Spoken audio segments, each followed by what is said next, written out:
Al final de este análisis, quedará claro por qué este episodio no puede entenderse como un hecho aislado, por qué enero se convierte en una ventana crítica y por qué conviene seguir esta situación hasta el final. Porque la pregunta que permanece abierta no es si el sistema está bajo presión, sino cuánto tiempo puede sostenerse antes de verse obligado a ajustarse de forma abrupta.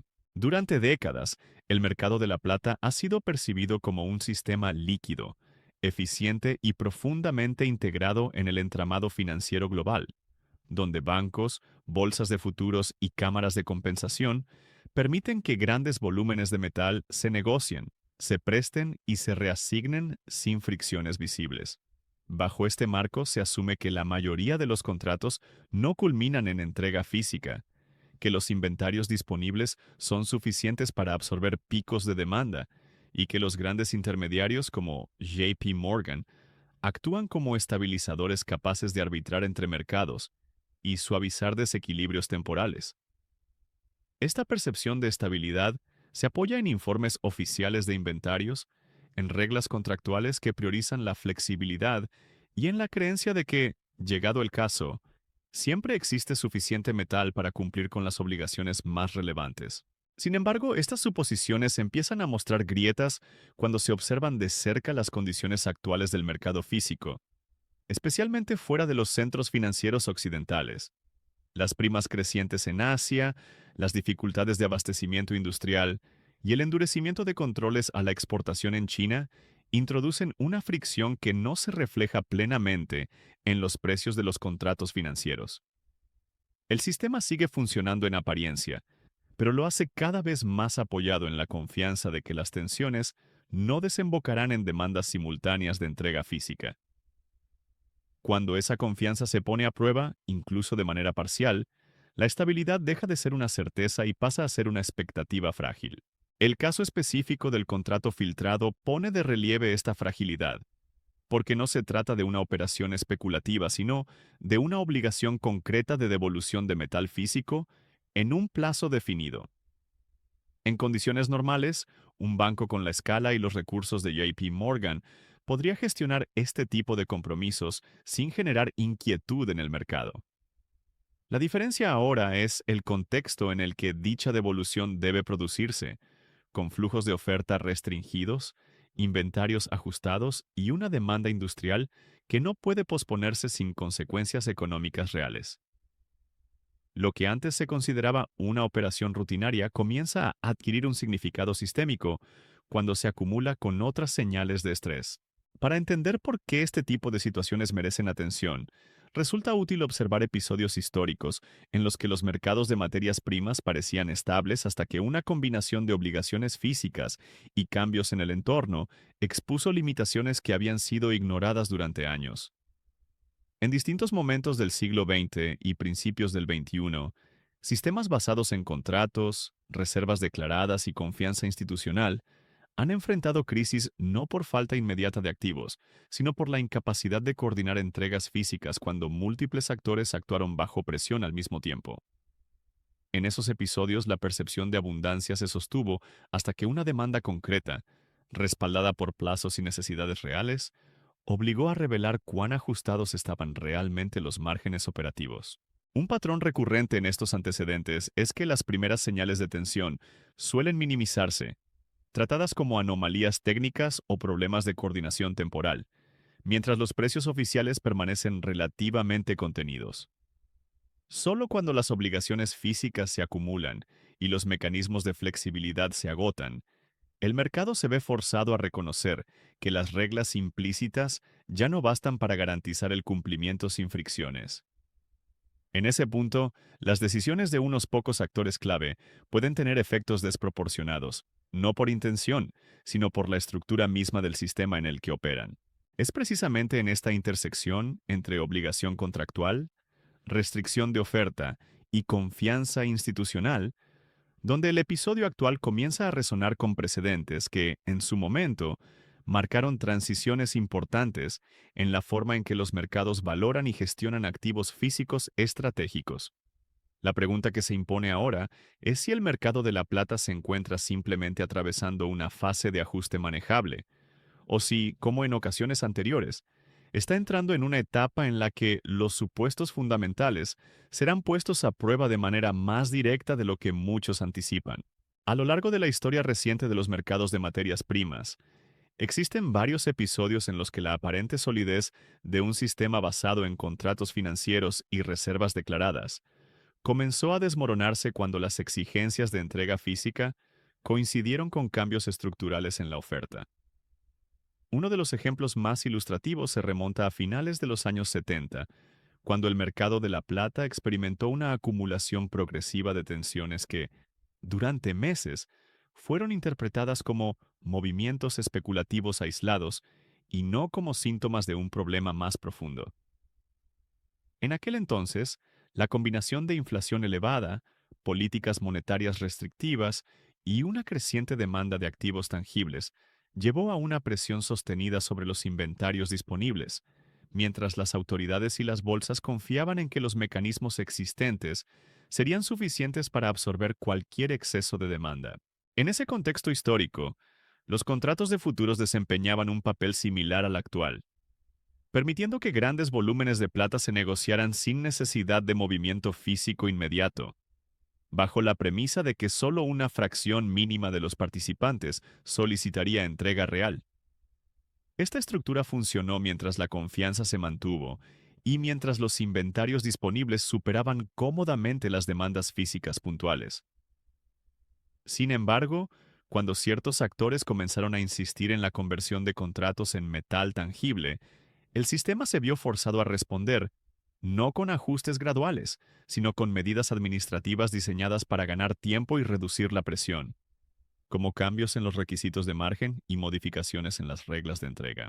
El resultado de aquellas intervenciones fue una estabilización temporal del mercado financiero, pero también una pérdida duradera de credibilidad en el mecanismo de descubrimiento de precios, ya que quedó claro que el precio reflejado en los contratos podía separarse de la realidad física cuando la presión alcanzaba cierto umbral. A largo plazo, ese episodio dejó una lección clave. Cuando un mercado depende excesivamente de la confianza en que las obligaciones físicas no se materializarán de forma simultánea, cualquier cambio en el comportamiento de los participantes puede alterar drásticamente su funcionamiento. No fue la escasez absoluta de plata lo que provocó la crisis, sino la imposibilidad de coordinar entregas en un entorno donde la demanda física se volvió prioritaria. Un episodio más reciente, aunque menos recordado por el público general, se produjo en mercados energéticos a principios del siglo XXI, cuando la liberalización financiera avanzó más rápido que la capacidad de adaptación de la infraestructura física. En esos casos, los precios oficiales siguieron durante un tiempo, reflejando expectativas y modelos financieros, mientras los operadores que necesitaban el recurso para consumo real enfrentaban restricciones logísticas, políticas y geopolíticas que no podían resolverse con instrumentos derivados.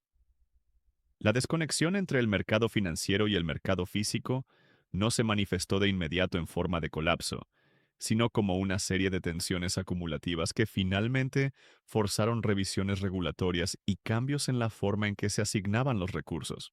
La relevancia de estos precedentes para la situación actual no reside en los detalles específicos de cada crisis, sino en el mecanismo común que las une. En todos los casos, la confianza en la liquidez y en la capacidad de entrega descansaba sobre supuestos que dejaron de ser válidos cuando el entorno cambió de manera estructural. La combinación de obligaciones contractuales rígidas, restricciones de oferta y una creciente necesidad de activos físicos expuso la fragilidad de sistemas diseñados para funcionar bajo condiciones más benignas. Cuando las autoridades intervinieron, lo hicieron principalmente para preservar la estabilidad financiera inmediata, incluso a costa de reconocer implícitamente que el vínculo entre precio y disponibilidad física se había debilitado.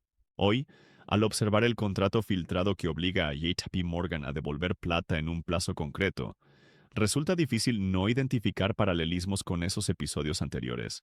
La diferencia es que, en el escenario actual, los márgenes de maniobra parecen más estrechos y las opciones de respuesta más limitadas. Las intervenciones que en el pasado lograron ganar tiempo se apoyaban en inventarios más amplios y en una estructura geopolítica menos fragmentada. La pregunta que surge naturalmente es si las mismas herramientas serían suficientes ahora, o si las condiciones han cambiado de tal forma que cualquier intento de gestionar la situación, sin reconocer el problema de fondo, solo pospondría un ajuste más brusco.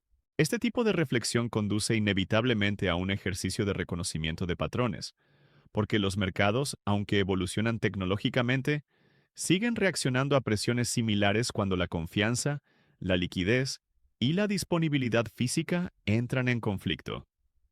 En el pasado, las señales tempranas fueron a menudo ignoradas porque no encajaban con el relato dominante de estabilidad y control. Hoy, la tentación de interpretar el episodio actual como una excepción manejable persiste, pero la acumulación de indicios sugiere que podría tratarse de algo más profundo, una dinámica que ya se ha manifestado antes y que ahora comienza a tomar forma nuevamente bajo condiciones distintas, pero igualmente exigentes. La comparación entre aquellos episodios históricos y la situación actual permite identificar un patrón que se repite con notable consistencia cuando los sistemas financieros dependen de la continuidad de la confianza para funcionar sin fricciones. En una primera fase, las tensiones se manifiestan de forma localizada, a menudo en mercados periféricos o en segmentos físicos que reciben menos atención mediática, mientras los precios oficiales y los indicadores agregados transmiten una sensación de normalidad. En una segunda fase, estas tensiones empiezan a coincidir con obligaciones contractuales concretas y con plazos definidos, lo que obliga a ciertos actores a tomar decisiones que ya no pueden posponerse. Es en ese punto cuando el sistema revela hasta qué grado estaba sostenido por expectativas compartidas más que por holgura real.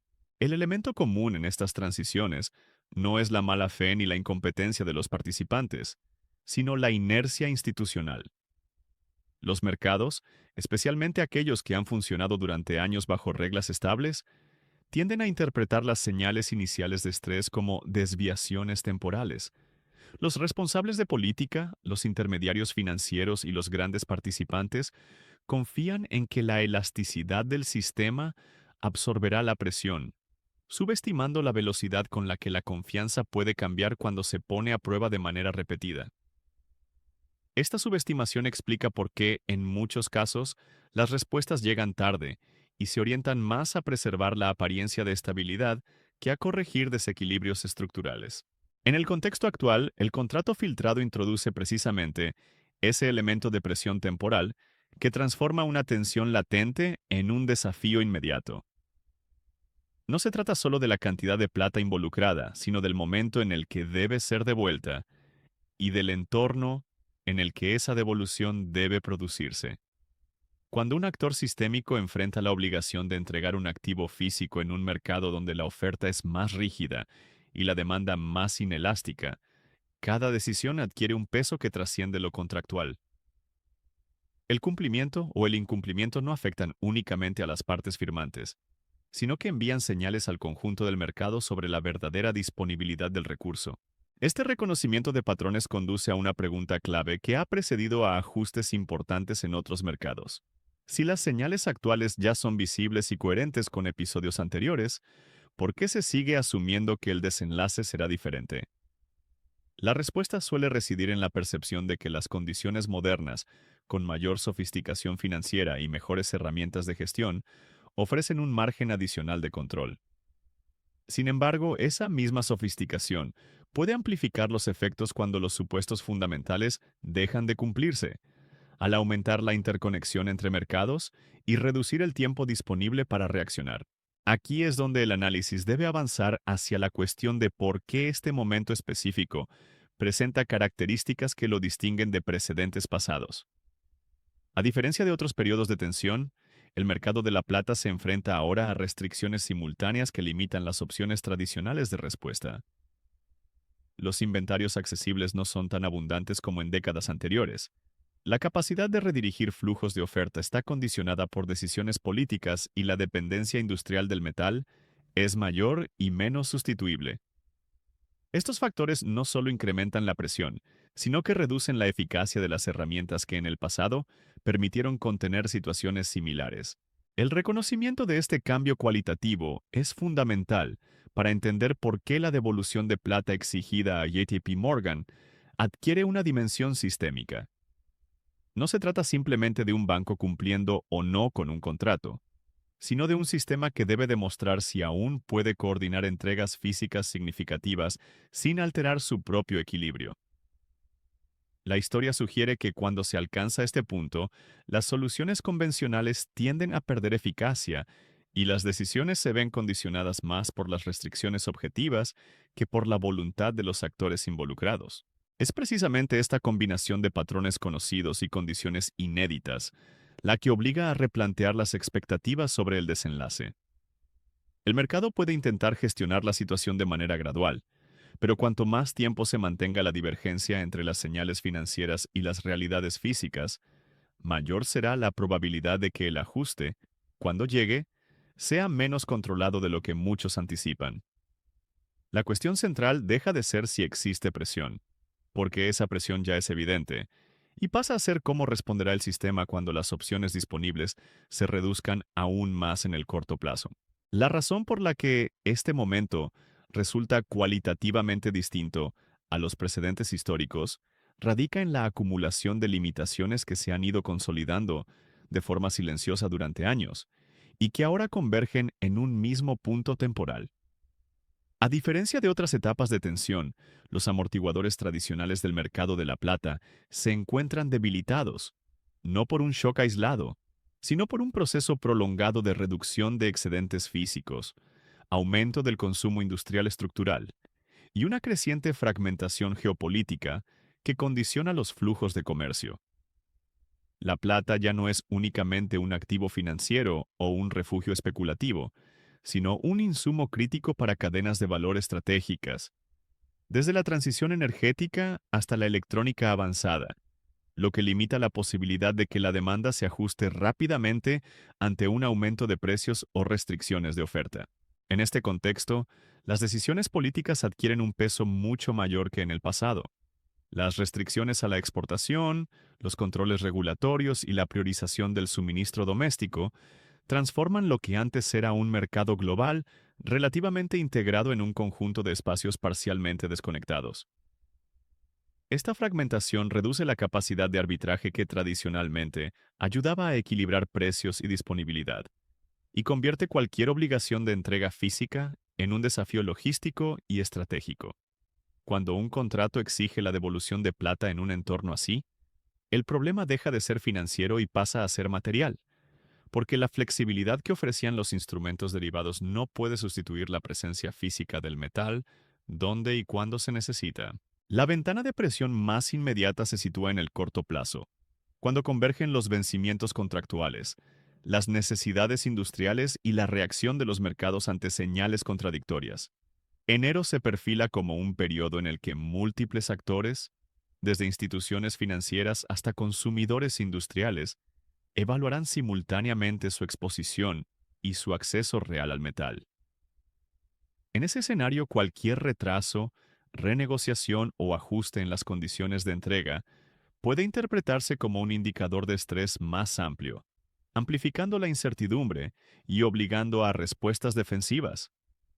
Las decisiones que se tomen en ese margen temporal estarán determinadas menos por la intención de mantener la estabilidad y más por las restricciones objetivas que impone la disponibilidad física.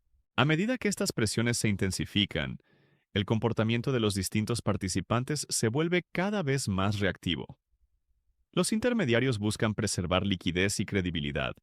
Los usuarios finales priorizan la seguridad de suministro sobre el costo y las autoridades intentan sostener narrativas de normalidad para evitar movimientos bruscos. Sin embargo, la experiencia demuestra que cuando estas narrativas se apoyan en supuestos que ya no se corresponden con la realidad material, su eficacia es limitada. La estabilidad percibida puede mantenerse durante un tiempo, pero cada nueva señal de tensión reduce el margen para gestionar el proceso de manera ordenada.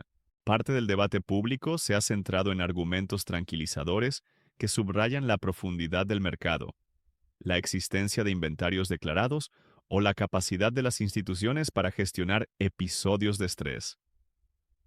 Estos argumentos, aunque comprensibles, tienden a confundir estabilidad narrativa con resiliencia estructural. Un sistema puede parecer estable mientras las expectativas se alinean, pero esa estabilidad se vuelve frágil cuando las obligaciones físicas obligan a contrastar las cifras con la realidad. La diferencia entre ambas dimensiones es crucial, porque es en ese punto donde los mercados suelen experimentar ajustes abruptos, no por falta de previsión, sino por exceso de confianza en mecanismos que funcionaron bajo condiciones distintas. Al final, el contrato filtrado y la obligación de devolución de plata no deben interpretarse como un evento aislado, sino como parte de un proceso más amplio que pone en cuestión la relación entre precios financieros y disponibilidad física. Lo que está en juego no es únicamente el cumplimiento de un acuerdo específico, sino la capacidad del sistema para seguir operando bajo un conjunto de reglas implícitas que dependen de la confianza y de la holgura material. Si esas condiciones dejan de cumplirse, el ajuste no será instantáneo ni necesariamente visible en un solo indicador, pero sí tendrá implicaciones profundas para la forma en que se valora y se gestiona la plata en los mercados globales. La situación actual invita a reflexionar sobre dos cuestiones fundamentales. La primera es si los mecanismos existentes son suficientes para absorber un aumento sostenido de las demandas físicas, sin alterar la credibilidad del sistema de precios. La segunda es hasta qué punto los participantes están preparados para un escenario en el que la disponibilidad material, y no solo las expectativas financieras, determine las decisiones clave. Seguir de cerca estas dinámicas resulta esencial, porque los desarrollos que hoy parecen técnicos o marginales suelen anticipar transformaciones más amplias antes de que se conviertan en crisis plenamente reconocidas. Para quienes buscan comprender estos procesos antes de que dominen los titulares, mantenerse atentos y acompañar este análisis en futuras actualizaciones será clave para interpretar lo que viene a continuación.